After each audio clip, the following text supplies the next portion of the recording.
Hey everyone, welcome to Breakout Wednesday. It's about 5:30 p.m. on the West Coast, 8:30 p.m. on the East Coast. First of all, remember this on the 5th of November. It's first of all, remember this is no financial advice. I'm not a financial advisor. This is simply a video blog on how one trader sees market, and everyone needs to take responsibility for their own decisions. All right. Market is in a bit of a correction mode. Still not as 200-day. It's still nothing.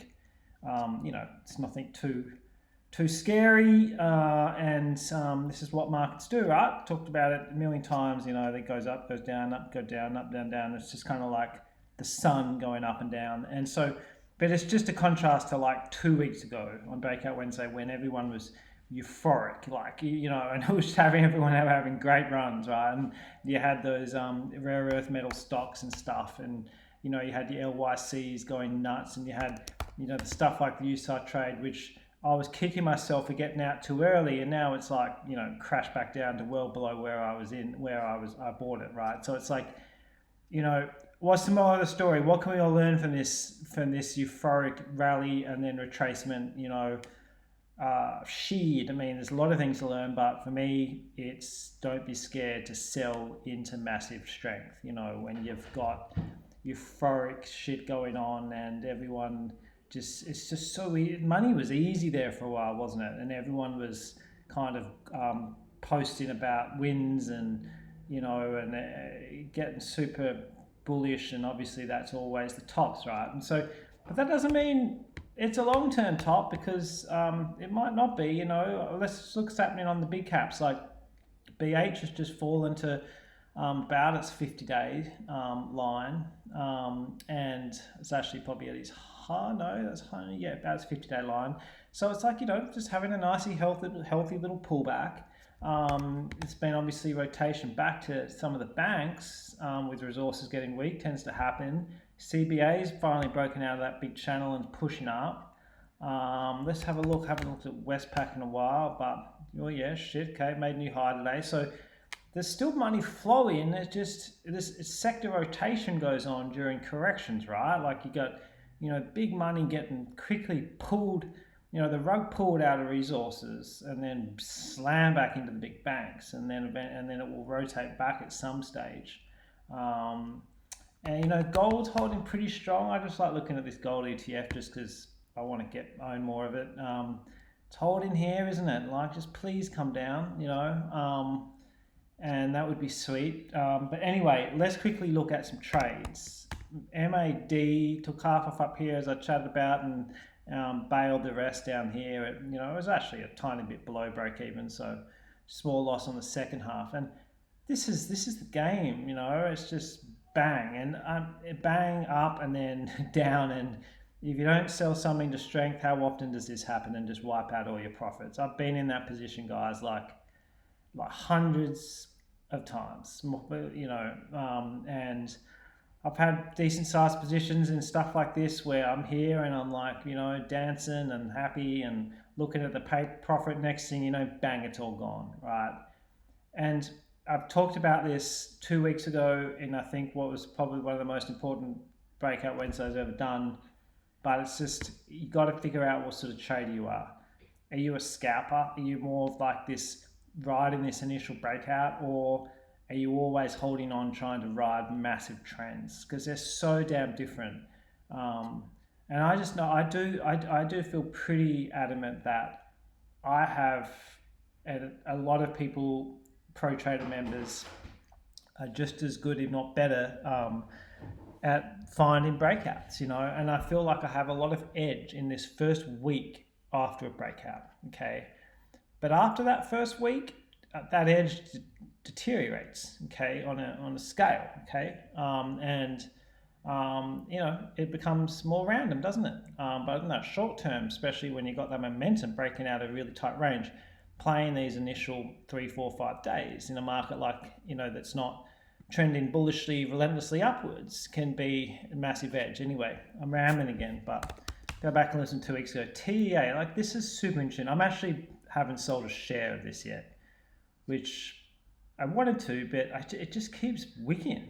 I just don't want to sell it yet. Okay, I'm willing to get stopped out down here if it bang, but I'm still in. It just keeps wicking and closing up here, and I just never really, other than intraday wicks like this, kind of never really shown a loss on a closing price, which is really interesting. And I tend to think that, if you look at what the other resources are doing, I know this isn't a resource name, but it's a servicing company, but if you look at what a lot of other stocks are doing, and this guy's just okay, like if the market turns, like, this might be a great mover. So I'm trying to hang in it, right? And I think I've already talked about it, but some of those darlings that were just going to the moon are back near their 200-day lines. All right, okay. Now, what else was there? PLTR in the US. Okay, I've been talking about this on the forum. A lot of people were in it. Got our bid at 205 up here, went up to 207, and I think after hours it went up to 214 or something. But anyway, I didn't get out there, and then I got out the rest half. I got out of the rest at open here, so gave all that back on our second half.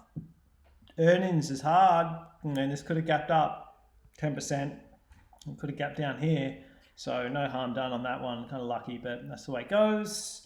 And I just, anyone that missed this from the forum, CSGS, I posted about it, like three other members probably posted about it. Big base was forming, okay?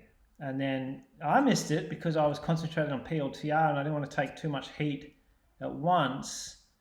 I'm obviously a little bit pissed at myself, but if there's ever just big bases, just such edge in these big bases, guys, like blue sky above it, and this is just a multi-month, many months base breaking out, and then a couple of days after the breakout, take over or whatever, bang, okay? Anyway, that's that. I just thought it was interesting just to show the technicals on that. Now, I just wanted to show you my favorite scan in like when the market's going down, okay? Go up to scans, indicator and events, there. Okay, close above 21 exponential, relative strength above 90. Events, within, say, you can play around with that, but at the moment I've got it within 3% of the last 60 period highs. Filters, pretty much nothing other than 300,000 volume, and match selected events and indicators in combo. Scan type, obviously ASX. Let's do that scan. Okay, I've already done it, and it's here, all right? And go through it, okay? Let's just go through all, because there's only 12. It's just a really interesting scan. It's going to find some stocks in takeover, talks and stuff, which is, who cares? A2m, right? Milk company, everyone knows A2m pretty much. Talked about it last week. Doesn't give a shit about this market correction. Sitting up here, it's been coming up in, whoops, I must have been playing around with something weird there. Setting up in, Davis, but really just lingering below this high. So let's look at weeklies, and it cleans it up, doesn't it? Okay, it's just lingering here, kind of hopefully forming just a tighter little handle and just not really dumping with the overall market. So it's interesting, right? Relative strength. AHC, right? Rod on the forum first posted about AHC when it was in this base. Okay, had this huge wall of sellers that we were talking about at 39, like a shitload of them, I forget, but, and then it broke, and then great resistance and great bases tend to overcome short-term crap in the order book, like they usually do, and then, big breakout, okay, came back, probably shook out 99% of people, and then it's grinded up, and it's sitting here, right, and so, do you take that breakout when you miss this one? Is this one as good as this one? No, it's not. But is there still edge in it? Yes, there is. Is there as much edge? 100% no. I wouldn't be taking the size that I would take here, up here, but this is still pretty good, okay? Like if you count this, like this is 1, 2, 3, 4, 5, 6, 7, 8, 9, 10, 11, 12, 13, 14, 15, 16, 17, 18, 19, 20. It's 20 days. Like I used to have this rule that I wouldn't trade anything less than 10 days of action, and this is 20. If you look at a weekly chart, it's given us 3 tight weeks, and it's like, well, that thing is showing massive relative strength, and obviously strong uptrend, and it's doing something right, this company, and So that's come up in that relative strength in that scan I just did. That's a takeover, APM, right? It's just the one that like I had an offer to limit order in, like I just missed it anyway. I just missed that takeover and really pissed me off, and that's life. Core lithium, yeah, shit, hadn't seen that, but something happening there. Hey, I mean, I just need a clean setup personally, and well, I mean, it's got massive resistance.